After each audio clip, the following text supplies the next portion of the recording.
My mother-in-law didn't know I paid $5,600 for rent. She told me to leave so my oldest son and his wife could have a baby. The next day, I called movers, packed everything, and she got worried and scared. Since Michael and Sarah returned for a hometown childbirth, please leave. My mother-in-law stated in a chilly voice. Her eldest son and his wife are due in 3 days. Me leave? I asked, confused and stunned. Yes, we don't need another mother figure anymore. You've been redundant for a while now. Michael and his family will be living here, so make sure you're out by tomorrow, she continued. I knew I was never truly accepted into the family since the day I got married. Treated as a wife, never did I imagine they would tell me to leave. You barren failure, you were allowed to experience raising a child. Be grateful.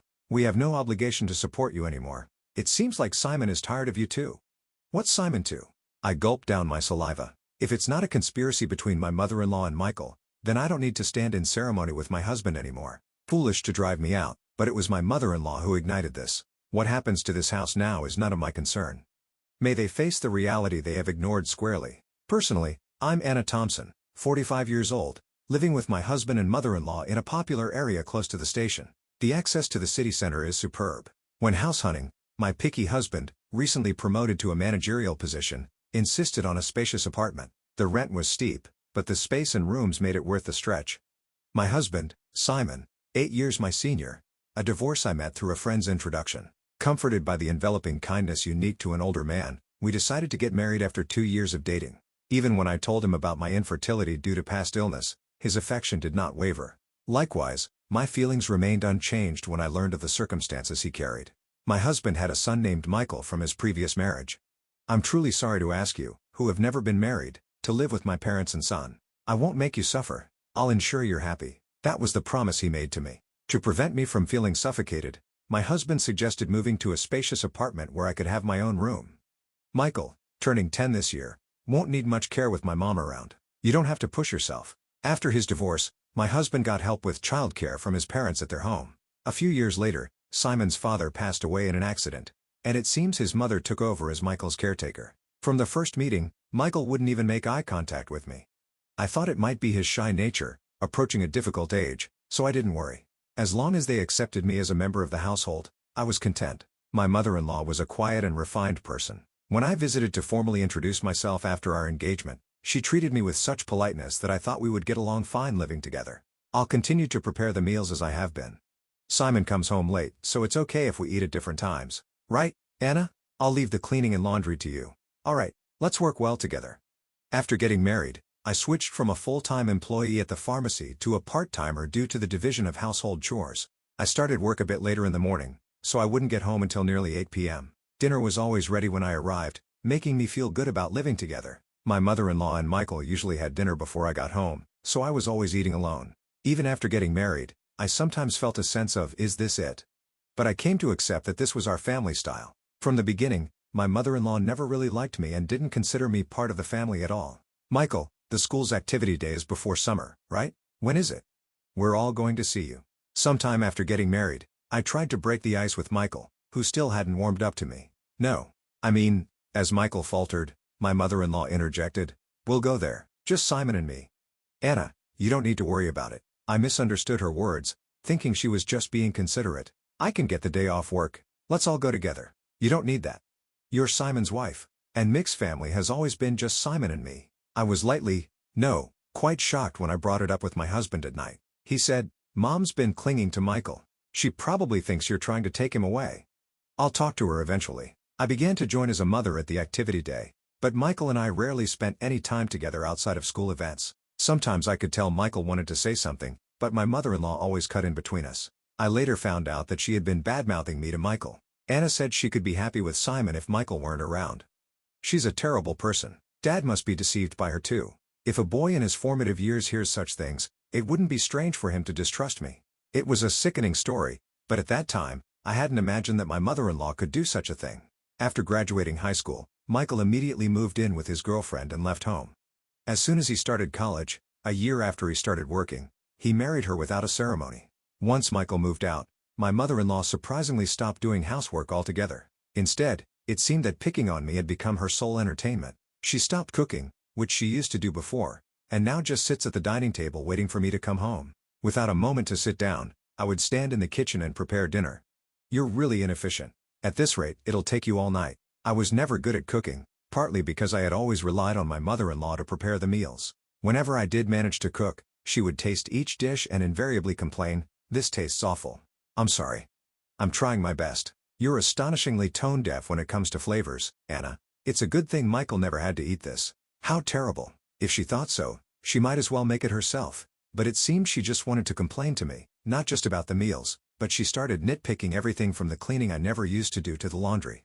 Why are there so many wrinkles on the laundry? You have to vacuum every nook and cranny. You really can't do anything right. Didn't your family teach you anything? With that, my mother-in-law sighed while looking at me being belittled. Even about my family, I clenched my fists in frustration. I don't know how you won over Simon, but I can't see much charm in you as a woman. And she always concluded with the same line, if you hadn't come, Michael would have never left. I understood that there was a gaping hole in her heart since Michael had left. Maybe it was what they call empty nest syndrome. If taking it out on me made her feel better, that's what I told myself to endure it. But her bullying took on new energy after a certain event. That event was the pregnancy announcement for Michael's wife, Sarah. The joy my mother-in-law exhibited was unlike anything I had seen before. It's Michael's baby.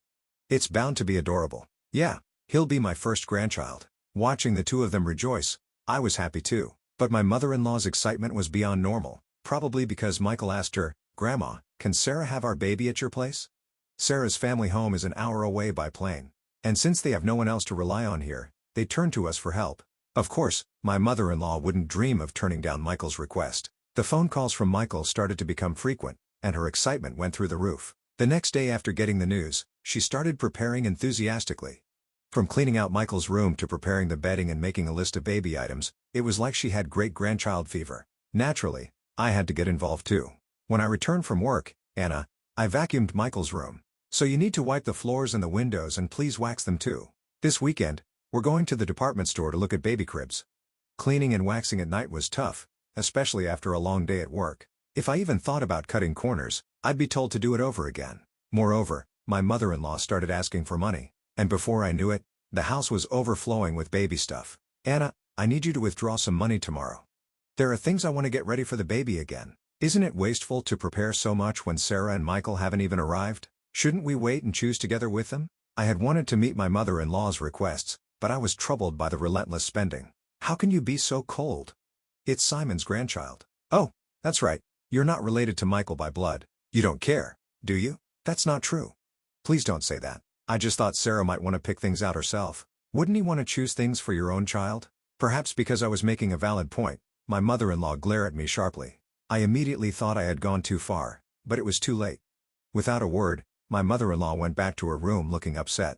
I did reflect on it, but I was also shocked to be spoken about in such a way regarding Michael. The next morning, my mother-in-law didn't come out of her room, perhaps still angry. Simon had a 3-day business trip starting that day, so he just called out, "I'm leaving," through her door. Please don't throw cold water on Mom's great-grandchild fever. She hasn't been the same since Michael left. You were worried too, right? I was. But if we spend all our money like this, we'll have nothing left when Michael and Sarah arrive, right? Simon's face immediately turned sour. Are you saying my earnings are too low? That's not what I'm saying at all, Simon. Just said, fine, and left with a look of dissatisfaction. Discussions about money always end up like this. Since I'm the one managing our finances, I can't help but think ahead. Of course, there's a reason for that. We've been married for 13 years. Simon has provided me with a very comfortable life. Your part-time income is for you to enjoy. Simon had always told me so. I saved everything beyond what I needed for myself. Even though it's in my name, I consider it our shared property. But then Simon's company's performance declined, and over the last 5 years, his salary has dropped to 2/3 of what it was when we first got married. While there's uncertainty whether his company will last until his retirement, he doesn't seem to consider changing jobs. For appearances in front of my mother-in-law, my husband couldn't give up his title as a department head. Now I'm the one paying the rent, and he covers the living expenses. We've kept this from my mother-in-law to save my husband's face. That day, I left work a bit early to apologize to my mother-in-law. When I got home, she was already sitting at the dining table waiting for me. I'm sorry about yesterday. I may have gone too far, I admitted, but my mother-in-law remained silent. Instead, she blindsided me with unexpected news. Michael and Sarah are returning for a hometown childbirth. Please vacate. My mother-in-law declared in a chilly tone. The eldest son and his wife were set to arrive in 3 days. Perplexed and stunned, I asked, I have to leave. She affirmed, yes, we don't need another mother figure anymore. You've been redundant for a while. Michael and his family will be living here. Make sure you're out by tomorrow. The realization hit me hard. I had never truly been accepted into the family since the day I got married. I had always been treated as an outsider. The news of Michael's return for the birth made it clear. You barren failure. My mother-in-law continued. You were allowed to experience raising a child. Be grateful. We have no obligation to support you anymore. It seems like Simon is tired of you too. Maybe he's getting along well with a new girlfriend by now. Shocked, I gulped down my saliva, contemplating the possibility of my relationship with my husband growing distant. Could this be a trap I fell into, thinking my husband would never? I remembered that, up until a year ago, he never had overnight business trips. All right, I'll eat out tonight, I said, grabbing my bag and leaving the house to walk aimlessly. I needed to calm my severely shaken heart. Worried about my husband, I tried calling his cell phone despite my mother-in-law's words. I still wanted to talk to him, but he didn't answer, no matter how many times I rang. I dialed his office, only to learn that he had taken a couple of days off. My mother-in-law's words began to ring more true. Could he really be on a trip with another woman? Dark thoughts crowded my mind, and I found myself overwhelmed with emotion, tears streaming down my face. Staggering along, I noticed the tavern behind the station, a place we used to frequent when we first moved here. It's still here, I thought as I entered. Welcome. The tavern owner's expression clouded briefly upon seeing me, then he nodded in recognition. Hey, long time no see. It's been about 8 years. I used to come here a lot with my husband, I said. Yes, it's been a while. I remember you, he replied. I couldn't help but smile, feeling a sense of relief. Can I get a beer and a mixed plate of grilled chicken, please? I asked. The owner, a man of few words as always, nodded. As I sipped the cold beer and savored the grilled chicken, I took out my cell phone, and the screensaver lit up with a photo of us when Michael turned 18. Looking sharp in the slim suit we had picked out together, I wished for us to be closer as a family. The beer washed down my throat, taking the day's fatigue with it. Could I really move out tomorrow? Contemplating the next steps, I searched for moving companies, finding one for the job the next day. I also looked up junk buyers and saved 2 companies in my favorites. Changing the screensaver on my phone seemed to clear my head completely. The beer and grilled chicken tasted exceptional. I decided to think about everything once I got home. Walking away from the tavern, I was called from behind. A young waitress from the tavern was running towards me. Excuse me, are you Mrs. Thompson? I noticed the screensaver on your phone, she said. Confirming my identity, she dropped a bombshell. My husband was having an affair with one of their employees. We exchanged contact information, and she promised to keep me informed.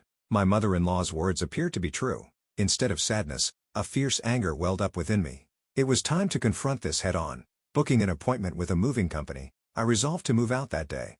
If it wasn't a conspiracy, and my mother-in-law and Michael were truly involved, then I no longer needed to honor my husband. Returning home, I packed my belongings until midnight. Without hesitation, the moving company arrived on time, and I made it clear that I was leaving. As requested, they took everything I had bought, erasing every trace of my presence. My mother-in-law panicked, but I was resolute. I'm taking everything I bought. You can start a completely new life tomorrow, I declared, suppressing a laugh. Ignoring her protests, I proceeded to have everything taken out. My mother-in-law complained loudly to the movers, but there was nothing she could do. The only items left in the house were piles of baby gear and her old dresser from before the marriage. Well then, I bid you farewell. There should be no trace of me left, so enjoy your life with Simon, Michael, and his family, I declared, leaving her sitting there stunned. Placing the keys on the table, I exited the room. The movers held onto my things for a while, and I decided to stay with a single colleague for some time. Feeling a sense of completion, I slept soundly that night. A week later, I finally heard from my husband. I wondered if he was scheming with that other woman. While my husband was dragging his feet, I received a call from the young woman at the tavern. Got a good shot, so I'll send it to you. In the photo, my husband was chatting up a not-so-young woman at the tavern. Maybe out of a sense of justice, the young woman must have followed them after they closed. There was also a photo attached of the two entering a hotel. Even in such times, the cheating continues, I thought, and any last bit of affection I had for my husband dissipated. I asked for the woman's name and had her address looked up. The next day, armed with all the evidence of the affair, my husband called. Anna, where are you? Michael and his family are here too. Aren't you going to come home soon? No, I'm not coming back. Your mom told me to leave. I'm done here. Michael and his family are going to live with you now, right? I knew it. Michael and his family were out of money and looking to crash at our place. I heard that after graduating from a vocational school, they've been hopping from job to job, and now they're working part-time. No, I want you back, Anna. I went to the pharmacy, and they said you're off for a bit. Got a place to crash? Yeah, I'm fine. So don't worry about me. Your mom and Michael didn't like me. Right? I reckon they're happy to have the place to themselves without me around. My snide comment left my husband speechless. He knew his mother and Michael never accepted me as family, but pretended not to see it. Well, alright. I have something to say, so I'll come back there once. My husband replied with a relieved please in his voice. Days later, I returned to the house for the first time in a long while. Some new pieces of furniture and appliances were inside. When Michael and Sarah saw me, they just nodded from their seats on the sofa without getting up. As I took a seat, my mother-in-law glared at me with a scary look on her face. The atmosphere was tense, and just as I thought to get things done and leave quickly, Michael spoke up. What are you doing here? You took everything from the house. What kind of monster does that? Dad's been supporting you, and you've had it easy. I sighed. I took everything because I paid for it. I wanted to remove all traces of me, just as you wanted, right? That's crazy, right? There's no way you could afford all that just working part-time at the pharmacy, my husband said. When I glanced at him, he started talking as if he'd resigned himself. We've been getting by on what Anna and I both make for a little while now. Then the stuff you took should be both yours. Instead of my speechless husband, I decided to speak up. Simon's company has been doing poorly, and his salary plummeted. That's why, for the past 5 years, I've been covering what's missing. But that wasn't enough, and now I'm the one paying our rent. My mother-in-law looked at my husband with surprise. I'm not just a part-timer, I'm a part-time pharmacist, and the pay is quite good. I'm making more than Simon now. At my words, my husband awkwardly looked away. My mother-in-law's eyes were frantically shifting between my husband and me. From now on, Michael, you'll be paying the rent. You're going to live here, right? After all the help your grandma's given, it's time for you to take care of her. Michael looked at me with a shocked expression. When I dropped the news suddenly, rent? How much is it? He asked. It's $5,600. Good luck since it seems my role as a mother is over. I don't have an obligation to take care of you anymore. Pull yourself together. You're going to be a father soon. Michael murmured with a shake of his head, that's impossible. It was Sarah who raised her voice upon hearing this. Wait, $5,600? Weren't we supposed to live here for free, covering rent and living expenses? I almost burst out laughing. Don't worry, Sarah. You can move to a cheaper place. Simon still makes a decent salary. Hearing this, Sarah's face relaxed a bit. Oh, since I'll be leaving you, Simon, life might still get tough with your mistress. At that, Sarah finally broke down in tears. It was my husband who panicked. What? What are you talking about? Sarah replied. Oh, your mother told me about the new woman. I guess it's time to end my role as a wife too. My husband must think there's no evidence. Indeed, it hasn't even been 10 days since I left the house. Wouldn't that hurt Mary if she heard you? Well, I'll get in touch about that later. At the mention of Mary's name, my husband jolted, realizing that I knew everything. He held his head inside. This is not the atmosphere to write a divorce paper. Well then, I'll be going now. Please talk to me further through a lawyer. Neither my husband, Simon, nor Michael said anything more, staying silent as I grabbed my back and stood up. My mother-in-law stood up simultaneously, slamming her hands on the table. She yelled with a voice too strong for an elderly woman. What the hell? It's all your fault. Our home is in shambles. I was instantly irritated. It was you who told me to leave. It was you who said Simon had another woman, and you interfered with my relationship with Michael. Everything was you. I felt a surge of heat in my chest. I regretted not being more assertive with my relationship with Michael, not holding back because of my mother-in-law. Michael has nothing to do with this. It's time for you to step up, Simon. He's going through a hard time. You should support him as his wife, take responsibility as a family member. What is she even talking about? If she hadn't called Michael back home, if she hadn't hinted at Simon's affair, I would still happily support Simon in this home I always believed in and supported. Simon, where are you? Michael, why are you still here? It's all her fault. My mother-in-law's lips tightened into a line, and she was trembling. I slipped past the silent mother-in-law and quickly left the room. Afterward, Simon agreed to the divorce rather easily. It seems my determination was strong, and he couldn't counter the evidence of the affair. Shortly after, it seemed like they started the process of moving out of the apartment. In the end, Michael and Sarah went back to their apartment and never lived with the mother-in-law. Simon seems to be considering remarriage, but Mary was furious over the alimony and his request for her to live with his mother.